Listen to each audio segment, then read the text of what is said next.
I've been looking forward to this test drive for quite a while. It's been in the diary for a few weeks and I've kind of been counting down the days because I'm unashamedly a bit of a Morgan fan.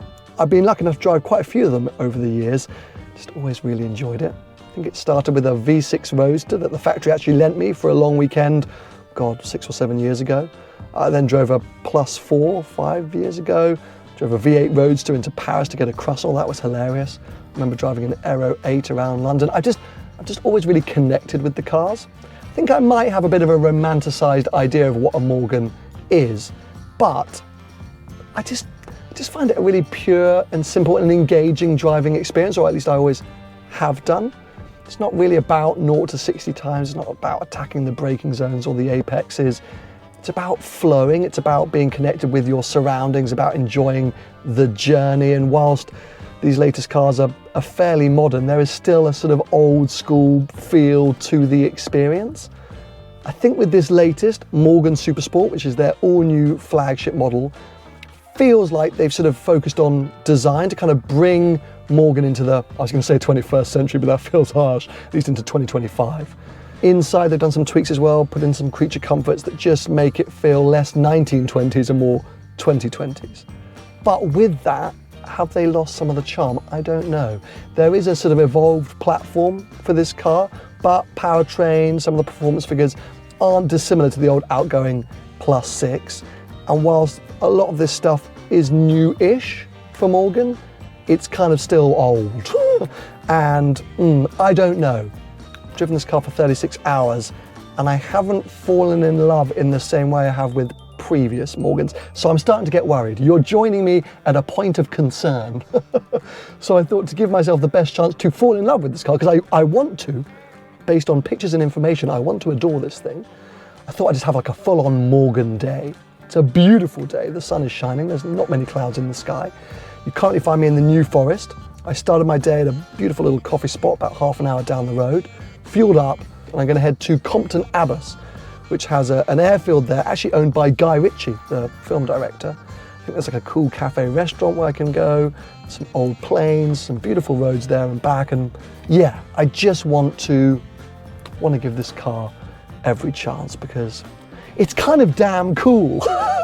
But I need it to give me a little bit more than it has done so far. So here we go. Hello one and all, welcome to Seeing Through Glass. Welcome to my day with the all-new Morgan SuperSport.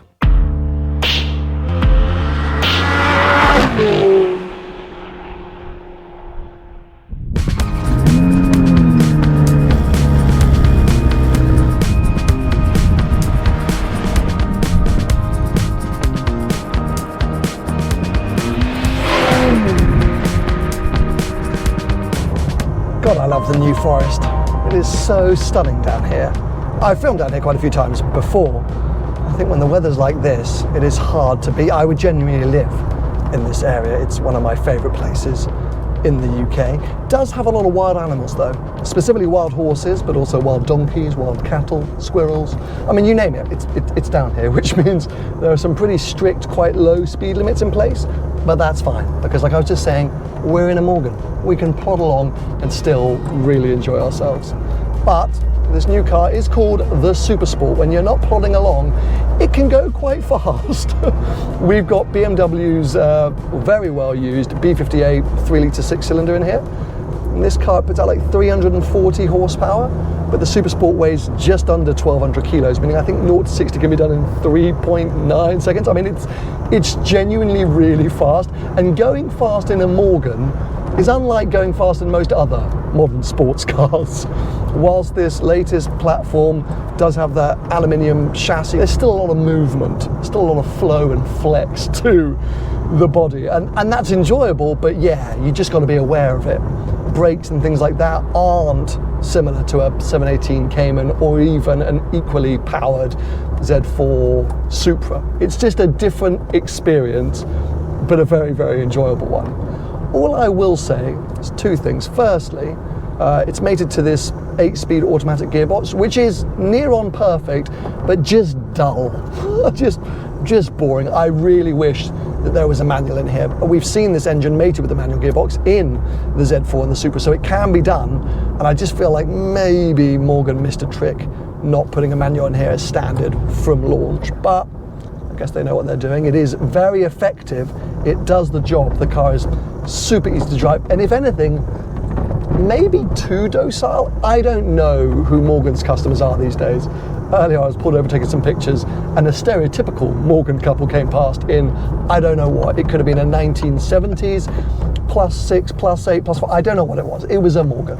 And they pulled over immediately and wanted to have a chat. They were very, very old. Super nice and delightful, but I assume Morgan are trying to move away from that kind of clientele. Having said that, that sort of clientele want to just do this, just drive without much thought or effort, and this engine, this gearbox does that very efficiently. But when you want to kind of get involved, it's just not as rewarding. Anyway, there we go, we've just crossed out of the national park, so back to normal speed limits. Let me come into sport mode. This car has 3 driving modes: normal, sport, and sport plus. Sport plus, anyway. Paddles, first gear. This is a riot. Oh my God. Yeah, it's a genuine rocket ship. 500 Newton meters of torque, I think, and it feels like it. It really takes off. The soundtrack, unfortunately, isn't there. This is not the most symphonic of engines, and so that is lacking. The old +6, I think, had more of a tune. I'd say even the +4 had something about it. This is, yeah, very fast, very effective, but just a little soulless. And so I find that whilst this is, oh my good Lord, quite hair-raising, slightly firm ride, I just want to be in auto and normal. I just feel sort of happiest like that, which maybe is a shame given the name SuperSport. And maybe I need to kind of, you know, rethink Morgans in 2025, but this feels best. Anyway, let's do one more of those in normal. Or should we do Sport Plus? Let's do Sport Plus. Over, push that one there. Sport Plus, manual gears, and wait for our moment in traffic. No one will expect this. They'll say, let's let the Morgan out. It's probably a nice old chap in there. We'll let him pull in front of us and then launch it. Here's our gap. And launch. Loads of traction light. Should have turned traction off. Feels like a wasted opportunity. Oh well, 38 minutes to Compton Abbas. Let's sit back, enjoy the music, more on that in a moment, and the scenery.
Well, I've clearly come to the right place with a Morgan. Absolutely love the fact that there is another Morgan in the car park.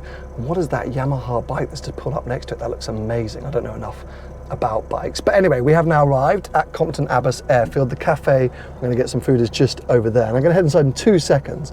I'll quickly show you around this interior. I imagine I would have just included some point of view driving shots on the way here, and maybe you were being nosy and trying to look around this cabin, so I thought I'd just point out some of the features before, yes, heading inside. It's pretty pretty simple in here. If you spent any time in a modern +4, +6, some of this will be quite familiar. They haven't changed all that much. It's mainly analog. You've got a little tiny little digital display here behind the steering wheel, which is essentially just for your speedo. It does show you some other information, which I'm going to talk you through right now, but yeah, all pretty straightforward.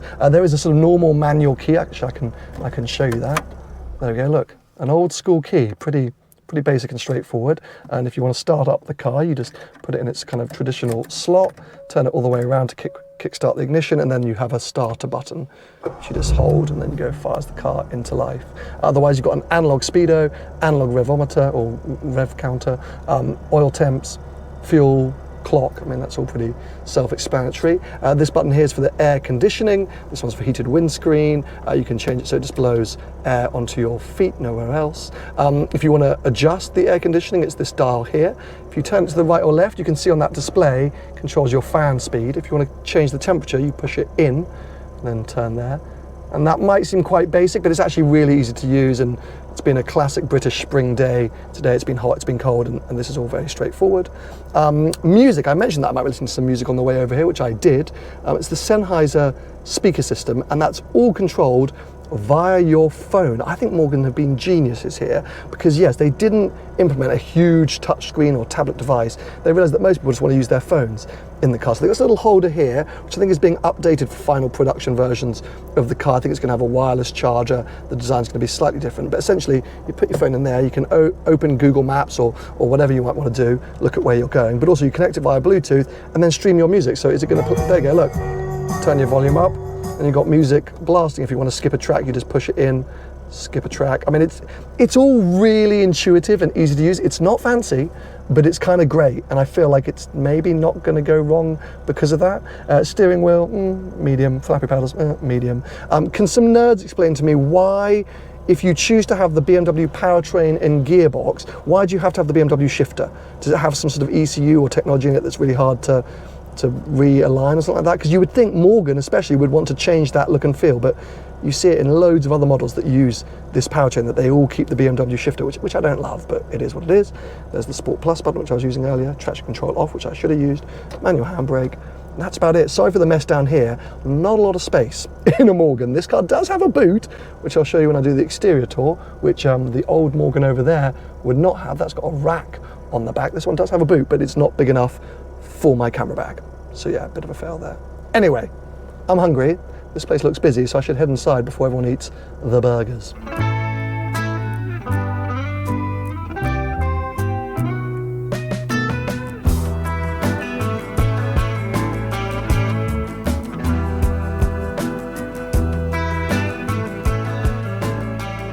Check this out. This is the signature dish here at the cafe, pulled beef in a bun. By the way, this place is packed. I have underestimated how popular this place is. It's Wednesday at 2 p.m. and I could barely find a seat.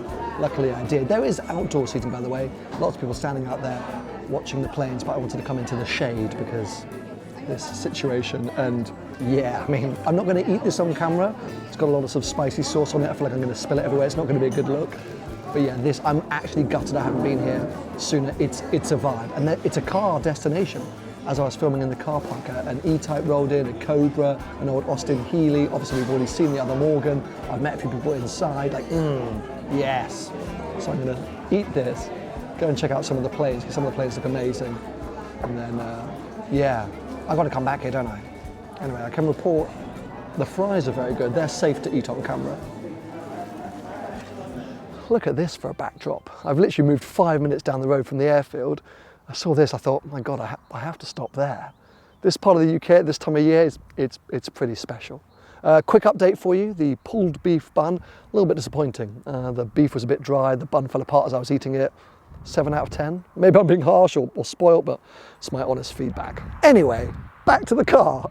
I cannot believe how much attention this car has got today. Maybe it's because I just have ended up in locations where lots of Morgan people are hanging out, or the fact that it's copper orange and stands out in a car park. But people have literally been running over to me wherever I've gone, being like, oh, is this a new Morgan? What is it? Tell me everything. And I think that's because the designers absolutely hit it out of the park with updating or modernising the iconic Morgan silhouette, but by keeping it a Morgan. Does that make sense? Like, it's a bit like a 911. You look at it, it's undeniably a Morgan, but it's also undeniably new. Whilst all the previous models blended into a 60 or 70 year period, that is quite obviously the new one. And that's why I think people are then intrigued. So I have to applaud them for that. I think it looks like it's still a design concept. I feel like that's something that was launched at Geneva Motor Show, which we may never actually see, or the final production version will look nothing like that. But no, that is the production version. That's actually a pre-production prototype, but anyway, the production version will look identical to that. So yes, that's pretty win, I think. The only bit that I'm a little unsure of is this area here. Now, the new SuperSport is available either with this hardtop or with a soft top. You can also actually take this hardtop off, but I had nowhere to leave it, so I'm using it today. As you can see, it's got like a bit of a rake to it. It kind of goes up here at the rear, which kind of reminds me of the Morgan race cars and things like that. You've also got this swooping long tail at the back. I do think it's pretty, but it just looks a bit bulbous at times, like almost a bit gimmicky. Somebody in the car park a moment ago said it reminded them of a Jensen Interceptor, and they're not entirely wrong. Some angles I'm like, yeah, amazing. Sometimes I'm like, oh, it looks like a noddy car. I think in general, the sweeping lines are super elegant, and I do like this long tail, but yeah, I think I'd be getting rid of the roof quite a lot of the time, but obviously it does make it a little bit more practical and usable, at least in this country, because, well, this weather's fairly rare.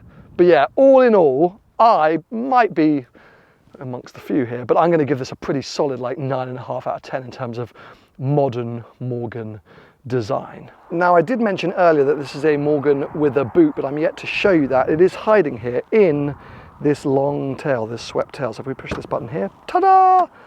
Opens the boot, displays some of the ash frame, which is still used even on this SuperSport model. But as you can see, it's a pretty minuscule boot. It's really only there to hold the windows, which pop out. I'm going to pop those out in a moment just to see if it changes the driving experience. So it's very shallow, very thin. I've got my jacket in there, a couple of drinks. That's about it. If you took all of that stuff out, maybe you could put something else in there, but not really. The most usable space is behind the seats, this kind of shelf that you get there, but obviously everything's then on display. So if you're in London or any other major city, it's all getting stolen almost immediately. So yeah, still practicality, not fantastic in a Morgan, even though this one has a boot. Anyway, let's get those windows off.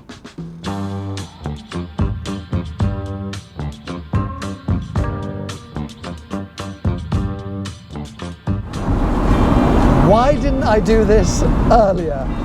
Taking the windows off transforms the experience. It is so much more visceral. I mean, the fact that you're just getting wind in your face.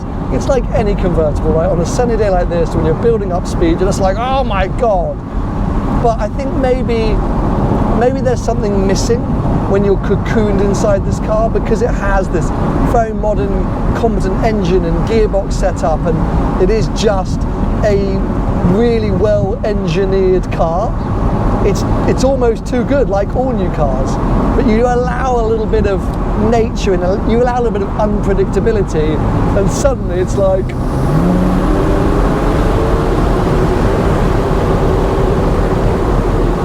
big smile on my face. I can't say it with total confidence, but my feeling is if you're looking at one of these new Morgan SuperSports, forget the hardtop. Even if you live in a country like the UK, well, you can take this one off, can't you? But essentially, yeah, I mean, just because the looks are a bit. Oh, now I'm having a great time. Now I'm having a great time. Well, how do I sum up my experience with this car then? I mean, let's face it, it didn't start great. I was initially a little disappointed. I came into today being like, oh, I'm worried I'm going to get to the end of the day and not be a huge fan. But somehow I am a fan. I'm not a huge fan. This car hasn't necessarily worked its way into my heart. I'm not going to tell you that SuperSport is the best Morgan I've ever driven. I do think it is lacking somewhat of the connection, the character, the emotion of other Morgans I've driven. But what I like is Morgan have seemingly made a 2025 sports car. They've ticked the boxes that most sports cars have to tick in this current period, which is usability, relative practicality. I mean, that boot is pretty useless, but in the grand scheme of things, you know, tech, all these kind of elements, but it's still also a Morgan. It looks and feels like a Morgan. And if you want to kind of tap into that more, take the windows off, I guess, take the roof off or get the soft top version, and suddenly it all starts to come together. And this car has come into its own today on the long flowy stuff. I think those moments where I've just been moving between locations and the roads opened up and I've just flowed, I haven't been on the manual flappy paddle gears, I've just kind of let the thing happen. That's when I've enjoyed it the most. I love the view out the front. I'm still a Morgan fan is what I'm trying to say. Would I buy this car? I don't know. Would I buy any Morgan? I don't know. Who cares? I think they're doing great things at the moment. I do think design-wise they've smashed it. So yeah, there we go. That's my day. I'm very happy I now get to drive off into the sunset. I will be sad to see this thing go. Hopefully I'll have another go at some point. Hope you've enjoyed the video. Give it a thumbs up if you have. Stay subscribed. Plenty more videos to come.